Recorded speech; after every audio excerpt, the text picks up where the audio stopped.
Hey guys, Captain Figureen back with another video. Two things first, sorry if you hear hammering in the background because they're working outside, so there's a lot of hammering right now. And second, I want to give a big thanks to Totally Not Thomas here. He helped a lot on designing our Discord, so we have now finally a useful Discord, so you can jump on our Discord. You can find it down in the description. And thanks a lot, buddy. It's always nice here to find people that out of nowhere just help you out with stuff. So thanks a lot, Totally Not Thomas, one of our community guys here. Also now a moderator in our Discord because he knows what's going on. So now, finally, the update is up, guys. So you can go back, play Enlisted, and I covered the update as always. So we had update 0.1.19.13, and let's see what we got here. In this update, we expanded the maximum allowed FOV, so the field of view settings. We have also added nicknames over your friends in the squad for better coordinating in the battles. So they had the field of view settings earlier in the game, they removed it, but they are back now, so you can change the field of view if you want. And finally, we have nicknames for our friends. That was requested a lot because it was hard to see, even if you had the numbers on the minimap, to remember who had which number and so on. Additionally, we have also added priority for the last control command given. This will allow you, for example, to aim while sprinting quickly or lay down without needing to release the previous button first. I think that's nice gameplay wise, but I'm gonna check that out when I'm playing. So now let's check the full list of changes. Of course we do. So first we go over the weaponry and the interface. So for the weaponry, the flamethrower flame length has been changed from 10 to 20 meters. So, oh, that's a huge improvement on the flamethrower. I have to test it out again because before the range was, I think, a little too short, but they doubled it. So I guess the next few days it's a lot of flamethrower party going on in Enlisted, so don't miss that. Next we have pistol ammunition can be refilled from ammunition boxes. Well, I mean, that's nice to have, I guess. The semi-automatic firing mode has been removed from the Beretta M1918.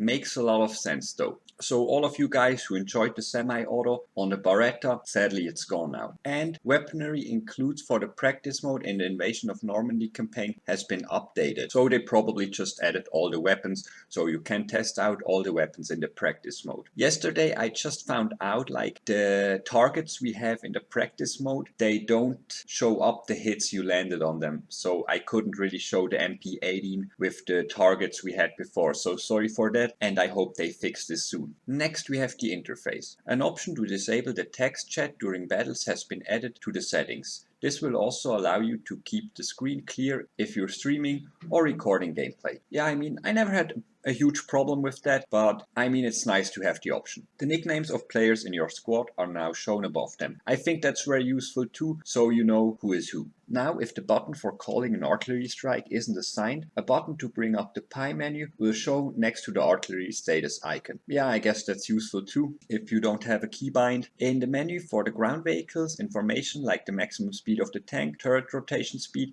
and the specifics of the tank's cannon has been added. Yeah, I think that's good too. I mean, you could check out that stuff. And as we made the video yesterday, I also show all the in-game stats we have on the vehicles there as well. But maybe it's nice to know if you see that there as well. In the menu for aircraft, information such as maximum speed, climb rate, and best turn time has been added. So yeah, they're improving the aircrafts. I think there's still a lot of work they have to do on the aircraft, so that's nice to see there as well. And a marker will now be shown above a player sitting in an anti-aircraft gun. Yeah, I mean, that's good too, so you see from far if an aircraft gun is taken, because right now it was sometimes a little bit weird because not even the blue icon that it's a friendly player did show up, so you really had to check that if not maybe an enemy sneaked in and just grabbed the AA gun. Alright, next we have other changes. Rearming zones for aircraft and tanks has been added to the practice mode. Oh, I think that's nice, so you can shoot around a lot more, and I think it's nice they allow us to take the aircrafts and tanks to the practice mode as well. I'm planning to do a video on the planes in the next few days, maybe this week, maybe next week,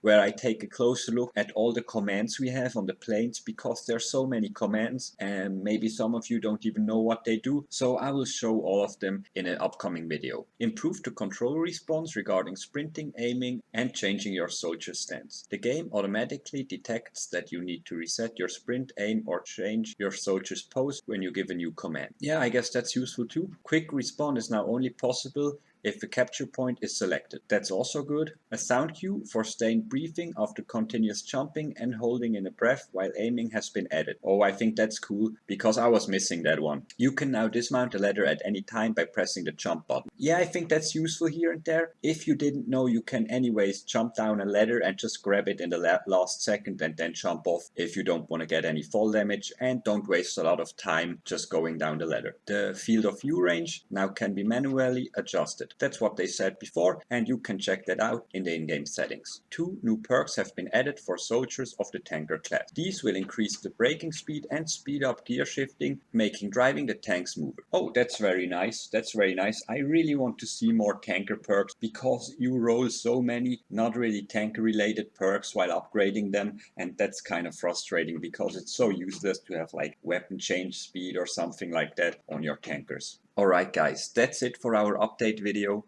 I think these were some really good and needed fixes on our interface and gameplay, and I hope you liked them as well. Down here we have a whole list of other fixes they did, but I think it would be kinda boring if I just read through all of them. So I will put this article down in the description if you want to read through all of the fixes. So the important ones for your gameplay is probably you can now reload and switch weapons while sprinting, and the capture time has been reduced for the Visco village invasion and the monastery invasion mission. The capture time has been increased for the Le Bray invasion mission, and the capture time for invasion missions in the lone fighter mode has been reduced. So I hope you liked this video. As always, we cover all the enlisted news, updates and other stuff here. So if you like that, stay tuned and I see you next time guys. Have a good one. Captain Figureen out.